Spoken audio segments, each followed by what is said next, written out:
Good morning. Thanks for joining the Daily Rundown. I'm Kara Rucker. Top stories we're following. An industrial plant explosion shakes the outskirts of Cleveland, Ohio. United Airlines changing their seating policy to benefit families after backlash. And a baby formula is recalled. But first, President Biden will be rallying European allies from Poland today, one day after his surprise visit to Ukraine. As Biden prepares his speech, Russia's President Vladimir Putin is also addressing his country and allies. This is Straight Arrow News, unbiased, straight facts. President Biden has arrived in Poland, set to deliver a speech to NATO allies as the war in Ukraine nears its one-year anniversary. The White House announced an additional $460 million in aid to Ukraine in hopes it rallies other countries to offer more aid and support. Putin thought Ukraine was weak and the West was divided. As you know, Mr. President, I said to you in the beginning, he's counting on us not sticking together.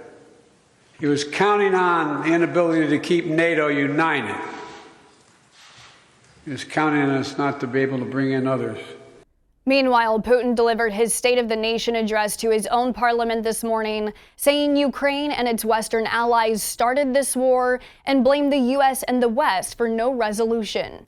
Putin also announced Russia is suspending its participation in the last remaining nuclear treaty with the U.S.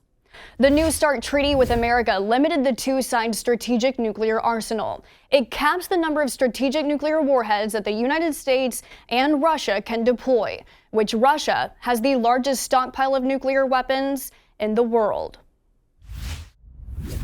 Video taken at the site of an industrial plant explosion outside of Cleveland, Ohio, shows the extensive damage done. A wall of the I. Schumann & Company plant is fully exposed, molten metal and debris went flying for a few hundred yards, and a smoke plume could be seen above the site for miles. One person died and more than a dozen others are injured. Authorities are unsure what caused the plant fire to break out as they investigate for a cause.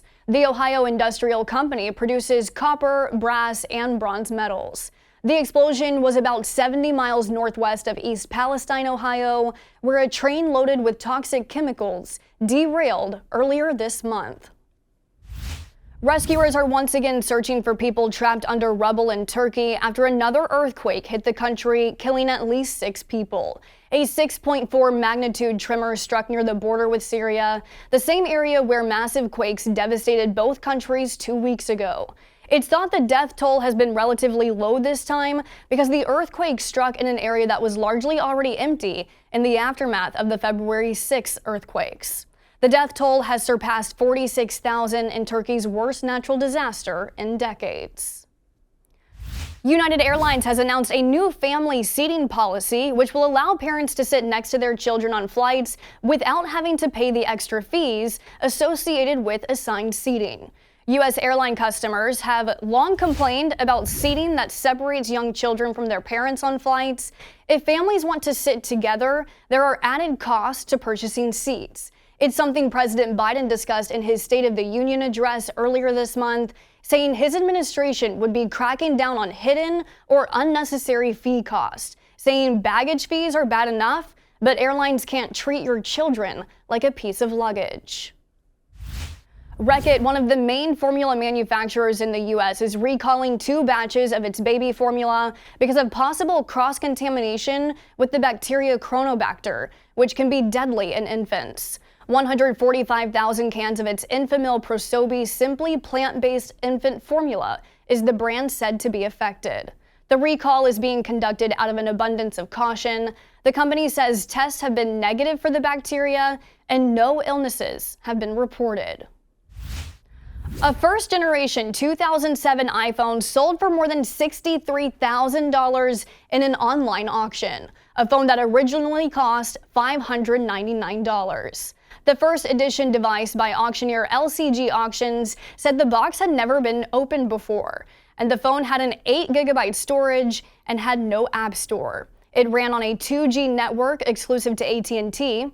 There were 27 bids on the device, with the top bidder being someone in the United States who badly wanted the now vintage cell phone. These are your top headlines on this Tuesday morning. Thanks for watching the Daily Rundown with Straight Arrow News. We're on a mission to bring back trustworthy journalism by only serving you, not an agenda.